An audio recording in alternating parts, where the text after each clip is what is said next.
When you think about the biggest addiction in the world, oftentimes we'll think about nicotine, alcohol, drugs, social media, perhaps. What if I told you the biggest addiction isn't any of those things? And in fact, the biggest addiction that we all struggle with is something that we don't even know is there. And that's why it's so bad. And this addiction, it's what keeps us in positions that we don't want to be in, jobs that we hate, relationships that are toxic, environments that drain us down. We stay in these things, we keep going through these cycles, these patterns, even though we don't want to be in them. But there's one addiction behind it all that keeps us stuck in the same loops over and over and over again. And today, guys, I'm going to share with you exactly what that addiction is and how to finally break free from it once and for all so you can truly get to the next step in your life, the next place, the next goal, whatever it may be that you're trying to accomplish. So, if you like this training today, make sure you like and subscribe, and let's dive right in. So, all people are addicted to one thing. And this addiction, like I said, is the exact thing that keeps us stuck in the same positions we don't even want to be in. So, why would we do this in the first place? Why stay in a relationship that we don't like? Why find ourselves in the same relationships with the same kind of people that bring us down, same environments?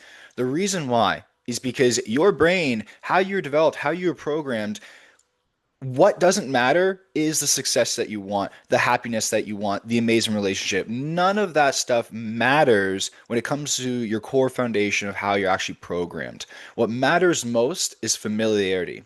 And that is the biggest addiction. What is most safe and predictable and consistent. And usually, what is most safe, predictable, and consistent is just a product of your past programming. And this is what keeps most people stuck in their lives. It's what keeps people stuck with their weight for years and years and years. It's what it gets people stuck in poverty. You name it. It is the path that is most familiar, is the biggest addiction that brings us down and keeps us stuck. I've been in so many mentorship programs when it comes to business and transforming yourself. And one of the biggest things I see is the people who get stuck the most is because they're stuck in their own heads. They get stuck in this familiar path, this same identity, and they're stuck in the same loops over and over and over again. So, familiar, what it means is safe. Even if it's bad for you, by the way, even if it's bad for you, the mind doesn't care about that. For example, let's say you found yourself always in abusive relationships and you know logically it's bad for you and it's not healthy, but yet for some reason you stay there or you find yourself in those similar relationships. It's all just a creation of our past programming. So, the nervous system, how to explain it, is that the nervous system prefers what is most familiar hell over an unfamiliar heaven. Now, when it comes to this, it really does not matter what you personally want. What matters is who or how you are, your past programming. You cannot run away from it.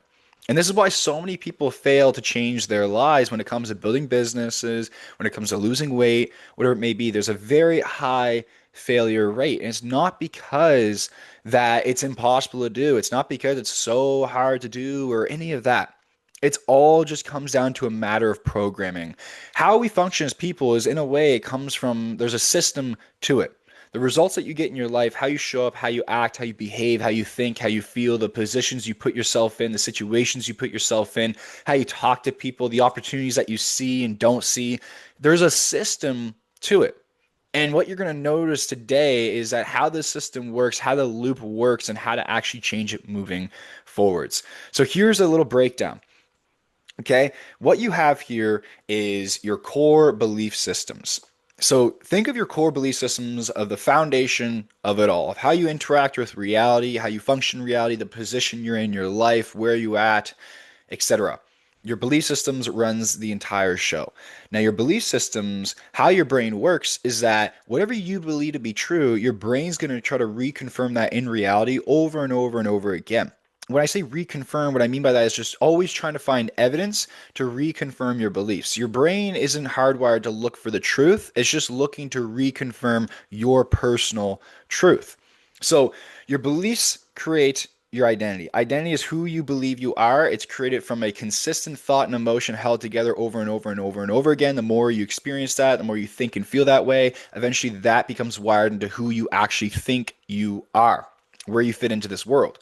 And then your identity automatically drives these things forwards, which is your focus in life, your decisions that you make or don't make, the ideas that you have, the thoughts that you have, and the actions that you take, which all produce some sort of result.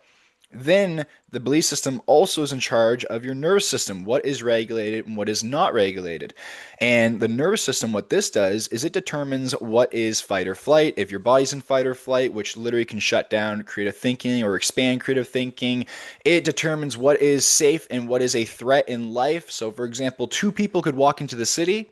Depending on how regulated your nervous system is and your belief systems, one person's going to have a complete different experience than the other person. One person's going to look at all the paintings and the beauty and the art and love it, while the other person's automatically scanning for threats over and over and over and over again, only seeing the unsafe things, the things that are potentially bad or harmful. And they're going to have a complete different experience. They're not going to see any kind of beauty. When in reality, it was the same thing, but both people experienced it completely differently. Now, your nervous system also influences your focus. And again, these kind of dictate the results that you get in your life, right? The positions you put yourself in, the changes that you make or don't make, etc. So that's how it kind of works as a whole. And where this comes from, so where your belief systems come from, okay, is think of it like this. As a young child, we all have mirroring neurons. It's how we really interact with people, can socialize really well, etc. But you have these mirroring neurons, and think of it like this, like they're wide open when you're really young. Your mind is wide open, and you're just a sponge absorbing in the world. And this is happening around the ages of about 0 to up to about 7, 8 years old. And you are just before that, because before that, you're just purely present. You're experiencing everything for how it is. You don't really have a strong sense of self. You're just super curious and experiencing everything. But then eventually, you start to form a sense of self. So, all this information that you're absorbing into the world, you start to make meaning and stories around the situations that happen to you, around the events happening in your life, etc. For example, poverty. Let's say you grew up in poverty. You might come up with the belief system that I am just poor. There's not enough in the world. Money is very hard to make. Money is evil. Money is stressful. All this stuff that's not universally true. It's not universally true, but it's personally true for you because that's what you've experienced and grown up in. That became part of your programming. And a big mistake a lot of people make is that they think their ideas and their beliefs is everybody's beliefs and ideas, which is not true whatsoever. And this is a little side note why it's so important to put yourself in rooms with people you want to be like, be in programs and communities with people you want to be like, because then you start to think and feel and act like those people who already have what you want. So, growing up, we get all this programming. Same thing for weight loss, same thing for business, success, making money. All these experiences that happen to us, eventually our mind starts to make meaning around it, and how your parents like conditioned you and how society conditioned you and your culture. All these things eventually form this sense of self, which is you, your identity construct. And now that is how you show up and work in the world. And behind this layer is also ego, which is a story for another time. And ego protects that identity at all cost.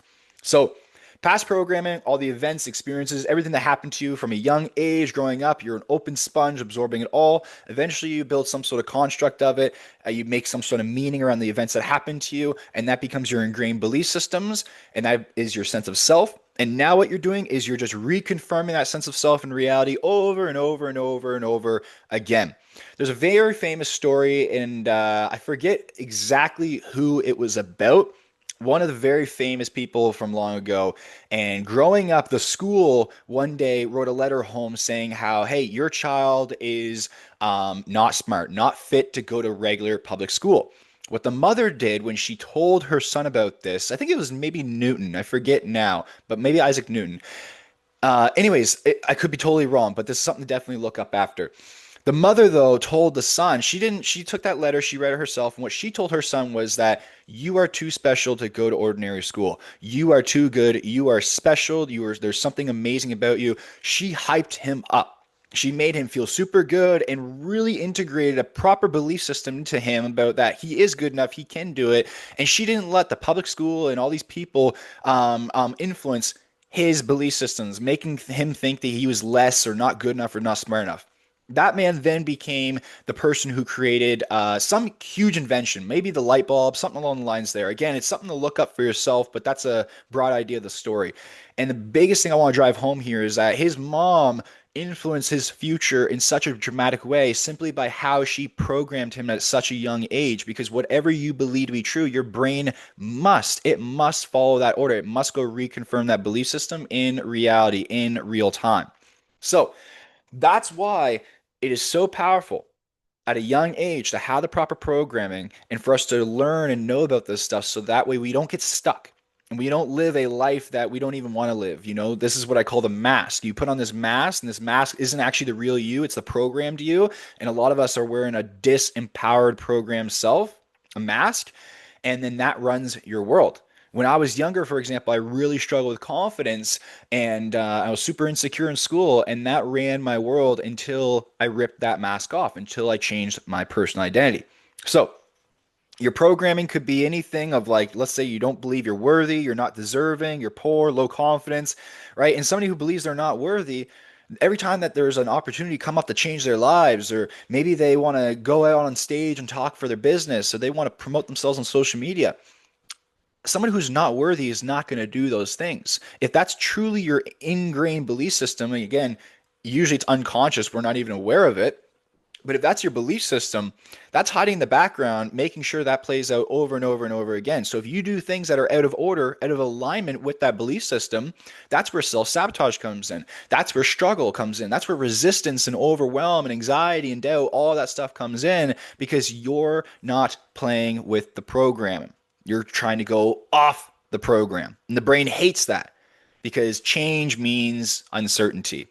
And we're addicted to familiarity, okay, to making sure things stay the same.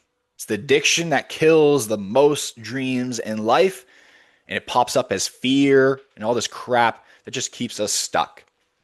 So, now think of it the other way though.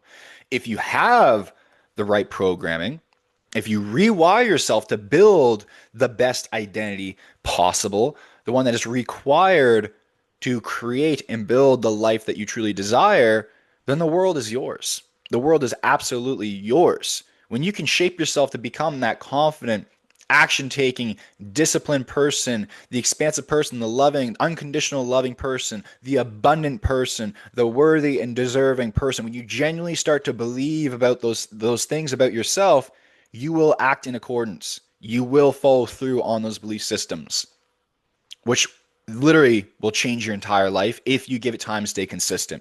So that's what we're going to break through today. Now, think of it like this. Last example. I think this is called the allegory of the cave. And they talk about how this is an ancient story, how there's a bunch of cavemen back in the day, and they lived in this cave, and it's all darkness. And then one day, this group of people were like, "Hey, you know what? Let's get out of this cave. Let's go see what's out there." And everyone was like, "Hey, like it's not safe out there. You're stupid. You're an idiot. What are you doing leaving the cave? Like, are you have you lost your mind?" But they left the cave anyways, and then they saw the sun. They saw the beauty. They saw the birds. They saw the trees, the grass. They seen so much color, so much beauty, so much life. And they went back and they told the people in the cave, like, guys, this is not it. There's so much more out there. You got to come with us. What did they do? No, you're crazy. We're staying in a cave. And the reason why is because this cave is the prison. That cave is the literal prison. Outside of that cave is unfamiliar. It's unsafe. It's not predictable. Now imagine this cave as a life that you're living right now, the identity construct that you have right now that's influenced all the results that you got, the job that you're stuck in, the business plateau that you're stuck in, the relationships that you keep finding yourself in. This is the cave. It's what's familiar, but it's not what you actually want for yourself. And once we can truly step outside that cave, we can realize how much more there truly is out there, how much more we are ourselves. So, here are 4 signs that you are addicted to familiarity, that you are wanting to unconsciously stay in the cave. The first sign that we've got on the list today is that you keep recreating the same problem. Have you ever met somebody who they find themselves in the same situation over and over and over again? You might even hear them say, "I got the worst luck." Maybe it's, your friend and they find themselves in the same relationship over and over and over again. The same situation happens. Or it's your business and you keep making money and then sabotaging it all and you can barely survive. Or whatever it may be. But you find yourself in the same situation. You're recreating the same problem over and over and over again, right? I'm going to go lose weight. You try to lose weight, but then you gain it all back over and over and over again. That is the first sign that you're addicted to familiarity. Okay, so again, weight loss and gain, same bad relationships, starting and stopping projects, you name it. Number two is you sabotage progress and momentum. This is the identity conflict.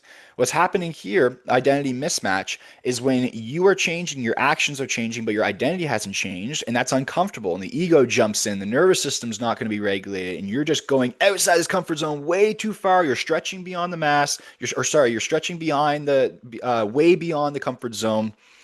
So eventually there's going to be a snapback if we don't change the identity, if we don't raise the bar.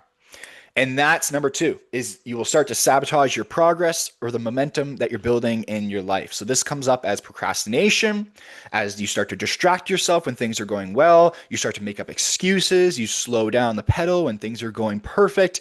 That is the second sign that you are addicted to staying the same, familiar. And remember, even if your conscious mind doesn't agree with it, it doesn't matter. What matters is your actions, your patterns, and your habits, because those are the unconscious things that run 95% of your life. That is what we call your subconscious mind. Your conscious mind is only in charge of 5%. It can make the plans and the goals, basically it. Your subconscious runs everything else. So you might logically not agree with this, but if your actions and patterns and habits and situation is like so, then this is a sign that you are addicted to familiarity, that you were stuck in the same spot that you don't even want to be in. Number three is you talk, but you not walk. You're all bark, but you no bite. All right, all talk, but no action. This is where you find yourself telling everybody your plans, your goals, the things that you're going to do. You promote it, but you don't follow through. You don't show up how you know you need to show up. You don't take all the actions that you know you need to take right now. That is the third sign that you're addicted to staying familiar. Okay, number four. The fourth one that we've got on the list today is that you fear becoming someone new. Not the fear of failure, the fear of success. If I actually do this, what's going to change? Will people judge me? Will people look at me differently? Will I lose friends? Will my environment change? Will my job situation change? Will I have to move? All this fear around the actual success itself. Letting go of old habits, new faces, again, new success that you can handle, new responsibilities. Sometimes people are worried that if they do succeed, then they have to maintain the success. I got to make sure now if I fail at that level, I'm falling so hard. I'm going to fail so high up. I'm in the spotlight. I don't want that to happen. So you fear becoming someone new. Remember, this is just a part of the ego. So those are the main four signs that you are addicted to familiarity. So how do we break this addiction of familiarity? How do we break this thing that is hardwired into us in the animalistic part of us as people that is literally there designed to keep us alive, to keep us safe and secure? How do we break it? Here's what we don't do. You don't wait until you're ready. You do not wait until you're ready, because the thing is that you're never going to feel ready. You're never going to have everything in perfect order to do the thing that you want to do. It's never going to happen. You just need to start. And here's how it works. Number one, I'm going to give you three keys here today to break this addiction. Number one is the most powerful one that everybody skips, is you got to identify your current identity. You have to identify your current identity, who you believe you are right now. Easiest way to find out is, who are you being now? Who are you being? And the reason why is because your identity is formed from the thoughts and emotions that you have, which come from your core belief systems. Remember, your belief systems run your entire show for your life. So if you don't recognize who you believe you are right now, if you don't know the hidden limiting belief systems that you have, the limiting identity construct that you have, then you don't know what to change and where to start from. So the first piece is finding out, what are the beliefs that I have right now that are limiting me and holding me back from what I actually want. So, for example, if you're struggling with money right now and you want to make more money and succeed in business, the beliefs that you would then want to explore are your money beliefs, are your self worth beliefs, are your confidence beliefs, your self esteem beliefs, your deserving worthiness beliefs, fear of judgment, other people's opinions, socially, like all those beliefs there, money beliefs, poverty, abundance, all of those beliefs you want to review, you want to reflect on and see what beliefs are in alignment with where I want to go and not in alignment. For example, maybe money's hard to make. That's a disempowering belief. Money is scarce. That's a disempowering belief. That's not going to help you make more money. Money, there's not enough in the world for me. That's a disempowering belief. I don't deserve this. I'm not good enough. I'm not worthy enough. There's something special about people who succeed. All of those belief systems will reconfirm themselves over and over and over again for you, and you will live that personal reality, not because that is the only way to go, but that's literally how your mind works. That's how powerful your mind works. And this is why this is such a special thing, because once you realize that, you can change those core beliefs, you can rewire your identity, and then you can live such a more powerful, empowering life overall. Your life can change completely when you change within. So, your identity is coming from the thoughts and emotions, which come from your core beliefs. We all know now that the belief system, that's how your brain works. Your brain is literally a prediction machine. It's going to take your beliefs as instructions and follow those in reality. So when you have your identity, right, you naturally take action, you behave this way, you focus in this way, you find evidence to reconfirm your identity. It's most familiar, and the cycle repeats itself over and over and over again. So, number one is get clear on your current identity and especially the disempowering identity as well, the pieces to it, the limiting beliefs. Number two. Number two is clarity on future identity. One of the easiest ways to do that, write down where you're at now, where you want to be, how you currently think, how you currently feel, how you currently act, who you currently are, and then do the same for your goal self as well. Get very clear on who you need to become, who is required to have what it is that you want.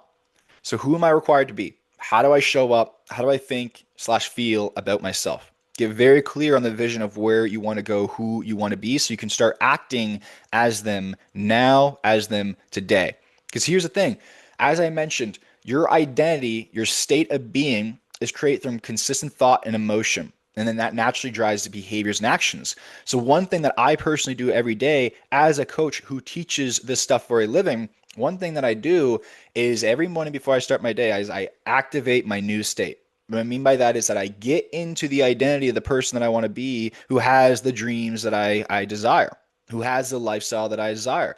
I think, I feel as him, and then I take action based off that state. That's called aligned action. And I trust in that state. I take action off that state. And then I'm going to give you number three, which is the next step. So that's number two, though, is clarity on your future identity. And then number three is evidence and embodying it. Evidence and embodying it. One of the fastest ways to change your identity, who you believe you are, and to make the new path more solidified so it's certain that it's safe, it's predictable, is to find evidence that it's actually working out for you. This is something that people will not do. Most people will not do this. It's a small daily reflection, it's a small weekly reflection, but it's one of the most powerful things that you can do. As you take action from this new state, so like I just said, step into the new identity. Step into how you would think and feel about yourself if the goal already happened, if you're already there being it, doing it, living it. Truly embody that state. Think about it and do it until you feel it. Then, as you're charged up in that state, take action based off that state. Then, what you do as you take action is look for evidence in your life on why this is a good thing to do. So, how did things change? How did you approach situations differently? How did you feel that day? Did you feel better? Did you get better results? Like, find all the evidence possible, big or small, because that is going to reconfirm your new identity. It's going to tell the brain basically that, hey, this path is safe, this is predictable, this is okay, this is the right way to go. It's all right if we keep going this way. Then there won't be so much resistance when you want to continue to act in that way. So focus on it, track it, and act in alignment. Continue to repeat the process over and over and over again. And then lastly is just you got to keep going. This is like building muscle. It's not a one-day thing. It is a daily process. You got to consistently show up for yourself over and over and over again. And as you do this, you can break the addiction of being your own self. And you can actually rise to that new level, that next level in your life. Now, if this truly resonated with you, but you feel that you need to take it a step farther, you need the community, you need some guidance, you need the frameworks on how to activate this new state, how to rewire yourself, how to truly transform yourself, that is exactly what Beyond Identity Collective is for. You can apply down below in the description. And lastly, guys, if you got benefit from this, make sure you subscribe for more. We're dropping this every single Monday and Thursday. I appreciate you all so much for being here, and I will see you guys on the next training.